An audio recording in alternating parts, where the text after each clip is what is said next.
तो सर आज अपन एक लेकिन नहीं क्या एचटीएमएल के बाद होगा ना आपके ना पहले एचटीएमएल के बाद क्यों अभी होना है? बहुत सी चीजें आ रही हैं मुझे चलो हाँ। सर मेरी इंग्लिश तो अच्छी थी, इन लोगों की भी अब हो जाएगी धीरे धीरे प्रैक्टिस करके। तुम्हारी तो हर लैंग्वेज अच्छी है, अभी इंग्लिश ही क्यों, जावा भी अच्छी है।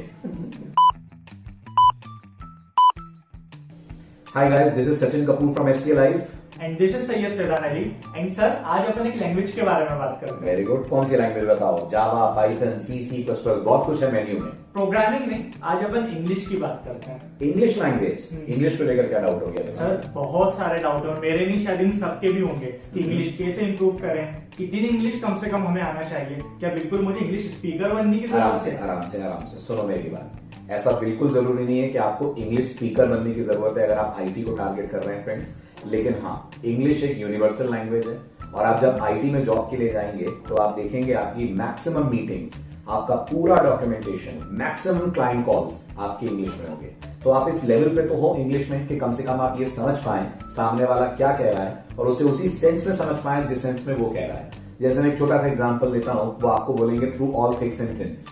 अब जिसको इंग्लिश नहीं आती उसको लगेगा कुछ मोटापे की बात हो रही है। हाँ। नहीं फ्रेंड्स, तो मोटापे हाँ, तुम फिट हो, बिल्कुल सही। कुछ मोटापे की बात नहीं हो रही है, वो बात हो रही है कि आपके साथ सामने वाला बंदा हर परिस्थिति में रहेगा। जैसे SCA is always there through all thick and things with all the students. SCA अपने स्टूडेंट के साथ हमेशा है, जीवन की हर परिस्थिति में है। इसी तरह से एक फ्रेज आता है, इट्स नॉट रॉकेट साइंस। लोग सोचते हैं रॉकेट की बात हो रही है जिन्हें इंग्लिश नहीं आती है। इसका मतलब होता है ये चीज सीखना कोई बहुत मुश्किल नहीं है।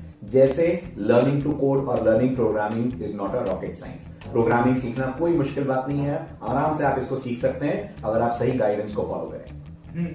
परफेक्ट सर, ये तो आपने बता दिया कि मिनिमम कितनी इंग्लिश हमको आना चाहिए, बट सर कैसे इंप्रूव करें, वो मिनिमम भी कैसे अचीव करें? बहुत बढ़िया। सबसे पहले फ्रेंड, अच्छा आप ये बताओ आपने हिंदी कैसे सीखी थी? क्या हिंदी किसी ने आपको बिठा के सिखाई थी? नहीं सिखाई थी ना। आप बोलोगे सर मैंने बचपन से बोली। बस ये बोलना ही आपको इंग्लिश में भी फ्लुएंट कराएगा। बिल्कुल दिमाग से ये थ्रेट निकाल दीजिए, ये हेजिटेशन निकाल दीजिए कि सामने वाले को क्या लगेगा मैं इंग्लिश कैसी बोल रहा हूं। बिल्कुल भूल जाइए, आप ये मानिए सामने वाला बेवकूफ है, उसे इंग्लिश आती नहीं है, मुझे ही सबसे ज्यादा इंग्लिश आती है। जब आप इस तरह से बोलेंगे ना, आपके मन से झिझक हट जाएगी, आपके मन से हेजिटेशन निकल जाएगा, बहुत फ्लुएंट आप बोल पाएंगे। रहा सवाल वोकैबुलरी और ग्रामर को इंप्रूव करने का, तो उसका सबसे बढ़िया तरीका है फ्रेंड्स, आप अपने खुद के वीडियोस बनाइए।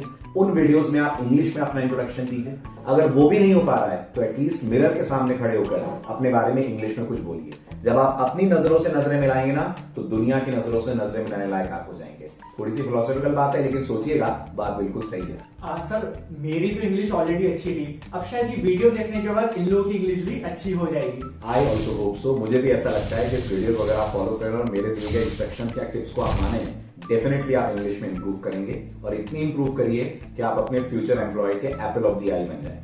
सर आप सेफ की बात कर रहे हैं ना? अरे नहीं भाई, सेफ की बात नहीं हो रही है। आप बताइएगा एप्पल ऑफ द आई का मतलब?